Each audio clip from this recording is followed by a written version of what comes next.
सुरू झाल्यात. काष्टीवरनं फोन आला होता, तिला ऍडमिट केलंय. सगळं व्यवस्थित होईल बघा. बघूया. अभिनंदन, मुलगी झाली. वहिनीला मुलगी झालीये. मी काका झाला तू काकू. Congratulation. Thank you. Same to you. जगातलं सगळ्यात मोठं गिफ्ट दिलंस तू मला आज. सगळ्यात मोठं. मी तुला बाहेरच सोडून लगेच परत येईल. हॉस्पिटलच्या आत येणार नाही. असं बरं दिसेल का? पेढा. नमस्कार करतो. अरे या या डॉक्टर. हे घ्या पेढा घ्या. पेढा कशाबद्दल? हो म्हणजे काय, बाप झालो मी. नाही त्यांना असं म्हणायचं आहे की मुलगा झाला तर पेढा देतात आणि मुलगी झाली तर बर्फी. अरे हो. नाही पण पेढा काय आणि बर्फी काय, गोड आहे ना, ते महत्वाचं आहे. अगदी बरोबर. मी पेढा घेऊन येतो तिला. हा. बाकी डॉक्टर, तुमचे खरंच आभार मानायला हवेत. खूप काळजी घेतली तुम्ही माझ्या मुलीची. आणि मुख्य म्हणजे नॉर्मल डिलिव्हरी केलीत. नाहीतर हल्ली आजकाल सगळीकडे सिझेरियनच करतात. नाही म्हणजे त्यात पैसे जातात हा मुद्दा नाही आहे, पण पेशंटला आणि नातेवाईकांना खूप त्रास होतो. बरोबर आहे. खरं आहे, अगदी बरोबर आहे तुमचं. म्हणूनच मी नेहमी नॉर्मल डिलिव्हरी करण्याचाच प्रयत्न करत असते.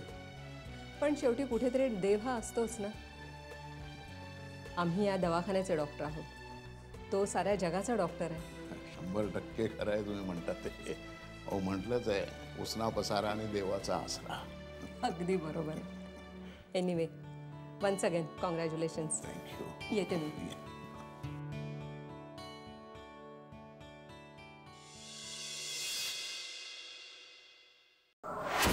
बरं, संध्याकाळी मी घ्यायला येऊ की तू येशील? नको, कशाला? मी येईन माझी माझी, तुम्ही काय काळजी करू नका. बरं. हा, फक्त एक काम करा, संध्याकाळी घरी गेलात ना की फ्रीज मध्ये गाजर हलवा करून ठेवलाय, तो आठवणीने खा. हा, आणि बाबांना द्यायला विसरू नका. शी, काय झालं आता? तुमचे कपडे धुवायला काढून ठेवले होते, ते आठवणीने द्याल ना बाईंना, नाही तर मग उद्या ऑफिसच्या वेळेला प्रॉब्लेम होतो खूप. नाही नाही, तू काळजी करू नकोस, बघतो मी. हा ठीक आहे. आणि आता काय आणखी?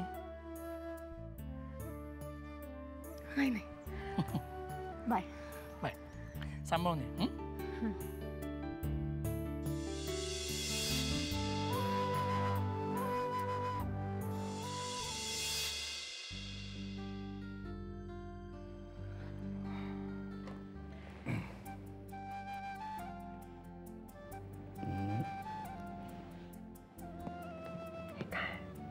पेढा सगळ्या जगाचं तोंड गोड केलं बाहेर. मग जिच्यामुळे मला हा आनंद मिळालाय तिचं तोंड गोड व्हायला नको.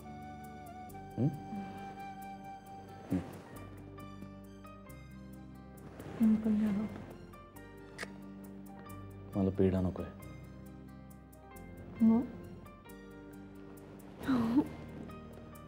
आहे ना पिल्लू. मग काय, झोपली ती, तिला काही कळत नाही.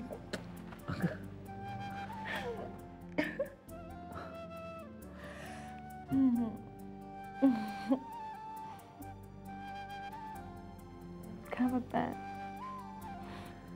खूप गोड दिसतेस हसताना. असं बरी हिच्यामध्ये ना सगळं माझ्यासारखं यायला हवं, पण हसणं फक्त तुझ्यासारखं. फक्त हसणं माझ्यासारखं आणि बाकी सगळं तुमच्यासारखं? बापरे. म्हणजे इतका वाईट आहे मी? नाही नाही, गंमत केली. नाही ना वाईट? नक्की? माझं तोंड गोड करणार ना.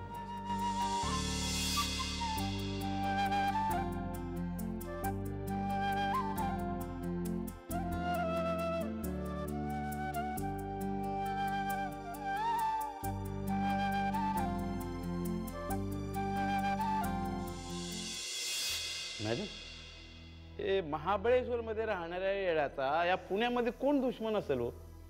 नाही म्हणजे तो इथं होता ना तेव्हा त्याला कोणी बी हात लावला नाही, पण पुण्याला गेल्याबरोबर त्याच्यावर असा प्रसंग घडावा म्हणजे काही गफलत बिफलत तर नाही ना? नाही बारगीर, ते लोक निहारलाच किडनॅप करायला आले होते. निदान अशा बाबतीत तरी घोळ होणं अशक्य आहे. शिवाय त्यांनी त्याला झोपेचं इंजेक्शन सुद्धा दिलं होतं. म्हणजे ते प्रॉपर प्लॅन करून आले होते. त्यांना निहारलाच पकडायचं होतं. फक्त ऐन वेळी मी तिथे पोहोचून त्यांचा प्लॅन बिघडवला. पण मॅडम, प्लॅन करून ह्याला किडनॅप करायला हा येडा आहे तरी कोण? हेच तर कळत नाहीये ना. ते निहारच्या मागे का लागले असावेत? पारगीर, आपल्याला या प्रकरणाचा शोध घ्यायला हवा. मला सांगा, आपल्या पुण्याच्या डिपार्टमेंटमध्ये कोणी ओळखीचं आहे तुमच्या? नाही म्हणजे या केस संदर्भात काही मदत मिळेल? मॅडम, पुण्याला तसं माझ्या ओळखीचं कोणी नाहीये, कारण बरीच वर्ष मी इथंच नोकरी करतोय ना. तेव्हा पुण्याला म्हणायचं.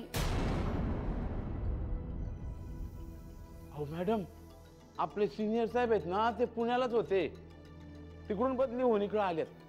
तर आपण त्यांना विचारून बघू, काय माहिती मिळते का. बारगीर, त्यांना विचारणं म्हणजे मांजराच्या गळ्यात घंटा कोण बांधणार असं आहे. शिवाय आधीच ते निहारचा राग करतात आणि ह्याच विषयावरून माझी आणि त्यांची बाचाबाची झाली. नाही, मला नाही वाटत ते आपली मदत करतील म्हणून. हे बाकी तुमचं म्हणणं बरोबर आहे, पण मी काय म्हणतो, एकदा विचारून बघायला काय हरकत आहे. नाही, जास्तीत जास्त काय म्हणतील, नाही म्हणतील आणि काय. ठीक आहे, निहारसाठी एवढं नक्कीच करेन मी. पण तरीही मला असं वाटतंय की आपण फक्त त्यांच्या भरोश्यावर राहून नाही चालणार. तुम्ही बघा, आणखी काही मदत मिळते का? ठीक आहे, ते मी बघतो.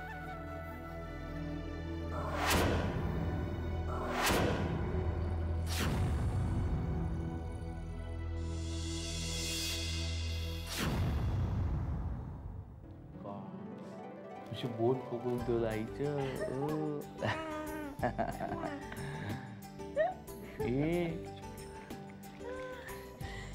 कॉंग्रॅच्युलेशन दादा, कॉंग्रॅट्स. थँक्यू. काय आत्तेबाई, तुम्हाला कोणी कळवलं? अरे मला आधीचा फोन आला होता, मला राहवलंच नाही, मी लगेच निघून आले. कशी आहेस? बरी आहे. आणि पिल्लू कसे आहे? बघ कशा येत आहे. खुश आहे तू? बाबा, तुमचं पण अभिनंदन. मजेत ना? मजेत कुठले, दमले असतील बाबा. इतकी दगदग झाली ना त्यांची. नाही खरंच बाबा, तुम्ही थोडा वेळ आराम करायला हवा. कालपासून जागरण चालू आहे तुमचं. हो खरंच बाबा, तुम्ही आराम करा. अगं पण वगैरे काही नाही, आता काळजी करण्यासारखं काय आहे? ओव्हर एक्झर्शनने त्रास होईल तुम्हाला. बघा, नात पण तेच म्हणते.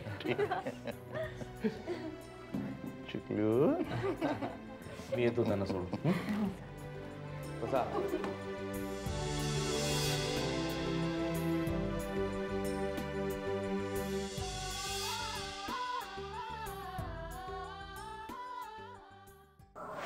डॉक्टर, मी तिला घरी कधी घेऊन जाऊ शकतो? तशी तिची आता तब्येत एकदम चांगली आहे. तुम्ही तिला उद्याही घरी घेऊन जाऊ शकताय. गुड. पण म्हणजे प्रवासात काही प्रॉब्लेम? म्हणजे तुम्ही तिला चंद्रपूरला घेऊन जाणार आहात की काय? Yes of course. मग जरा नाही, डोंट वरी, मी ॲम्ब्युलन्स करणार आणि मगच जाणार. हो, तरी सुद्धा 1.5-2 तासाचा प्रवास असेलच ना? हो. मग असं करा, मी तुम्हाला आमच्या हॉस्पिटलच्या एका सिस्टरला बरोबर देते. म्हणजे जर का काही वाटेत प्रॉब्लेम आलाच तर she will take care of it. Thanks a lot doctor. Most welcome.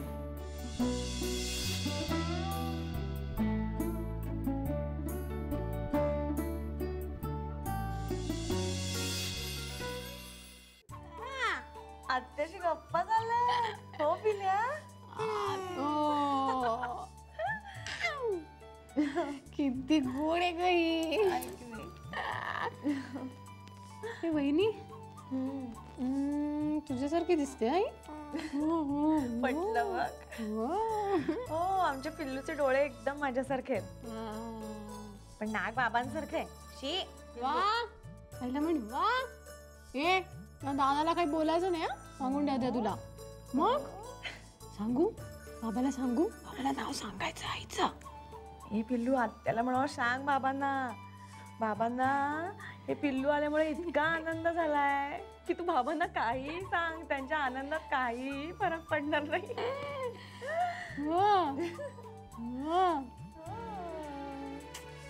Actually मला जाणवला दादातला बदल.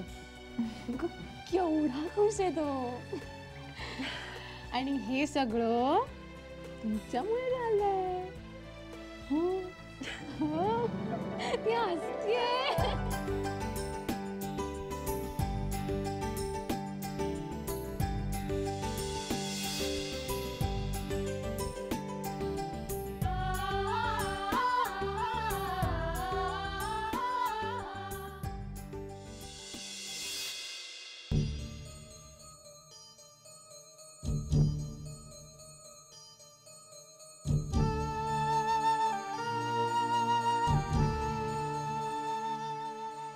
वैसे मोबाईल हा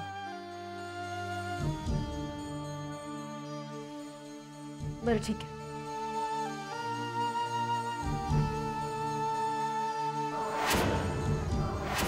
हर्षचा मोबाईल त्यांना घरी फोन करून कळवू का? नाही नाही, घरी फोन करू नको असं सांगितलं त्यांनी. मग ऑफिसला असू दे. त्यांना आत्तापर्यंत कळलंच असेल की मोबाईल ते इथे विसरलेत म्हणून. निदान मोबाईल घेण्याच्या निमित्ताने तरी ते इथे परत येतील.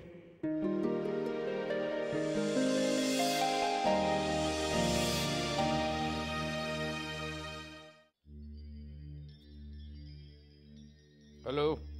हा दादा, राजा बोलतोय. हा बोल राजा. काहून फोन केला? काय दादा, कशी काय फॉरेनची हवा? थंडी असेल ना लय तिकडं? काय अजिबात दम नाही. अरे याच्यापेक्षा आपल्या इकडे जास्त थंड राहते.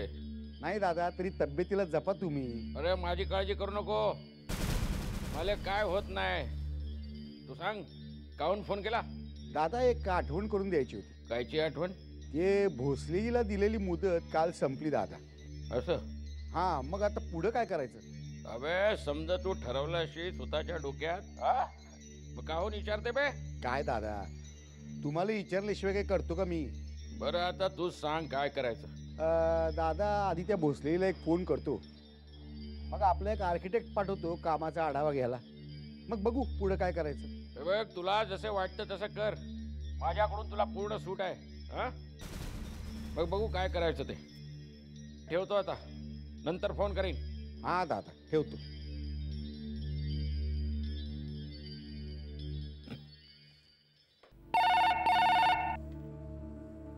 हॅलो. उदापुरे राजाराम पांढरे बोलतोय. हां बोला पांढरे साहेब, कसा काय फोन केलात? काही नाही उदापुरे, तुम्ही काही गोष्टी विसरता आणि मग मला आठवण करून देण्याकरता तुम्हाला फोन करायला लागतो नाही का? आम्ही काही विसरलो का? अर्थातच. एक तर तुम्ही विसरलायत किंवा विसरल्याचं नाटक करताय.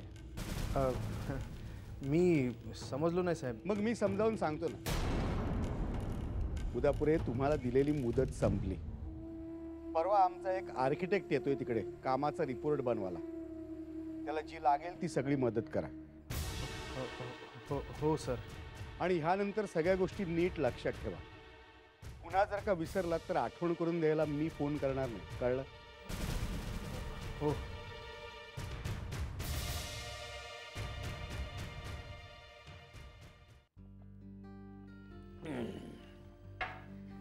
हो बोला.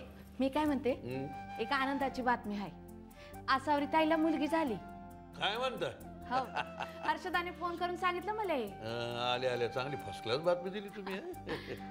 माझं म्हणणं काय आहे, आपण दोघांनी जाऊन भेटायला पाहिजे ना. ठीक आहे, पण काय आहे, आमच्या असोसिएशनच्या वार्षिक अहवालाची मीटिंग आहे. समजा काम माझ्याच बोडकर पडून राहिले. एक काम कर, तू जाऊन भेटून येते आले. तुम्ही आले असतात तर? आता मुद्दाम टाळून राहिलो का मी? काम आहे ना मले. हा ठीक आहे, तुमचं काम होऊन जाऊन द्या, मग जाऊ आपण दोघं. आला आता. असं काय करते तू? अगं तू भेटायला गेली का, मी गेलो का, आपण दोघे गेलो का, काय फरक आहे मला सांग? आता बातमीकडून इतके दिवस झाले आपण गेलो नाही, चांगलं दिसतं का ते? हां, या शहाणपणा करू नको, जाऊन भेटून येते आले आणि आपल्याकडून एखादी भेट वस्तू देऊन दे. हां ठीक आहे. बरं मला सांग, आसावरी बहिणी कुठे? आष्टीले. आष्टीले. तू जाऊन ये, भेटून ये, लागलं तर 4 दिवस राहा तिथं. हां, त्याच्या घरामध्ये आता कोणी मोठं माणूस नाही, अशा वक्ताले बड्या बुजुर्गांचा लय मोठा आदर असतो बघ. जा आता चहा घेऊन ये फर्स्ट क्लास. तर गरमीच्या दिवसात चहा काय घेऊन राहिले? कैरीचं पण आणू का? तर विचारून काहून राहिली मले? हाय तर घेऊन ये ना. आण. हा.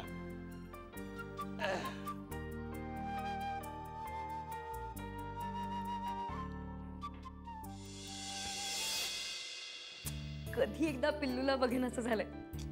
तर दादा गेलाय ना, तो येताना बाळाला नक्की घेऊन येईल. मग तू बघ. हा तेव्हा बघेनच रे, मला आत्ता बघायचंय. माझी पण खूप इच्छा आहे का, पण आपण घर सोडून जाऊ शकत नाही ना. पण आपल्या दोघांपैकी एकाला जाता येईल ना. मग मी जाते, तू थांब. का? असं का? त्यापेक्षा मी जातो, तू थांब. वारे वा, मी कशाला थांबू रे घरात एकटी? का? मी थांबू शकतो, तू का नाही थांबू शकत? नाही नाही, मी एकटी वगैरे नाही थांबणार घरात. त्यापेक्षा आपण दोघांनी जायचं का? दोघं? आपण घर सोडून तिकडे गेलो ना तर दादा ओरडेल. ती भीती तर कायमच असते डोक्यावर, एखाद्या टांगत्या तलवारीसारखी. या दादांचाच असेल तुमच्या. हॅलो. हॅलो, कोण? आदित्य बोलतोय. सर नाही आहेत का? नाही. कुठे गेलेत? आष्टीला गेलेत. आष्टीला? हो, एक आनंदाची बातमी आहे. दादाला मुलगी झाली. अरे वा, ही तर खूप आनंदाची बातमी आहे. बरं, परत कधी येणार आहेत सर? नाही, काही सांगता येत नाही. नाही, त्यांचा मोबाईल सुद्धा लागत नाही आहे. त्यांना कॉन्टॅक्ट कसा करायचा? हो, त्याचा मोबाईल हरवलाय. हरवलाय? हो. एक अर्जंट मेसेज द्यायचा होता. त्यांना सांगायचं होतं एक मोठा प्रॉब्लेम झालाय. काय प्रॉब्लेम झाला? नाही, मी सांगेन त्यांना. तुम्ही फक्त त्यांना मला कॉन्टॅक्ट करायला सांगा. ओके? बरं बरं, ठीक आहे, सांगतो. ओके.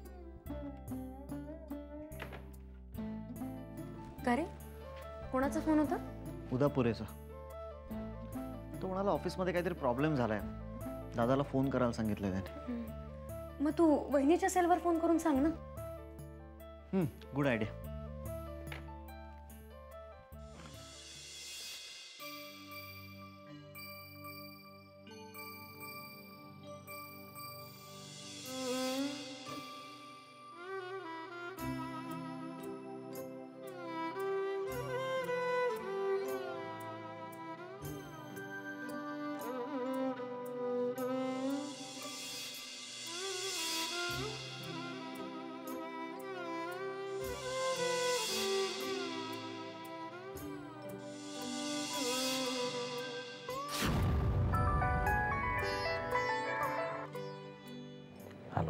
हॅलो दादा, आदित्य बोलतोय.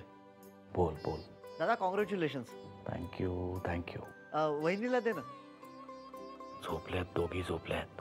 अरे, तुझ्याकडे मोबाईल नव्हता ना, म्हणून मग वहिनीच्या मोबाईलवरती फोन केला. कधी येतोयस कधी तू? आम्ही खरं आज येणार होतो, पण काय?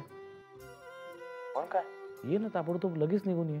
हो, पण आधी ऐक ना. अरे, उदापुरेचा फोन आला होता, काहीतरी प्रॉब्लेम झालाय म्हणला.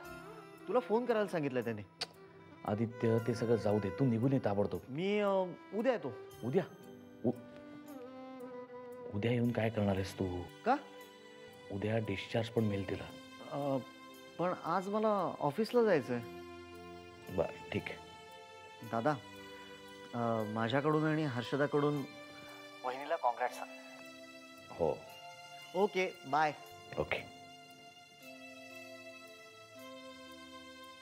काय म्हटले दादा? दादा उद्या वहिनीला घेऊन येतोय घरी. खरंच? हो. आणि हर्षदा, विशेष म्हणजे आज दादा पहिल्यांदा एवढा खुलून बोलला माझ्याशी. म्हणजे त्याच्या बोलण्यातला बदल जाणवत होता. म्हणजे कसा? म्हणजे एकदम सॉफ्ट, खूप काळजीने बोलत होता. चला, निदान मुलीच्या जन्मानंतर तरी ते सुधारले. हेही नसे तोडके. पिल्लूचा पायगुण चांगलाय म्हणायचा. बरं बरं, जा माझ्यासाठी चहा घेऊन ये. ते सॉफ्ट वागले म्हणजे लगेच तू त्यांच्यासारखं वागायला नकोयस. सॉरी, प्लीज माझ्यासाठी चहा घेऊन येतेस का? आणते.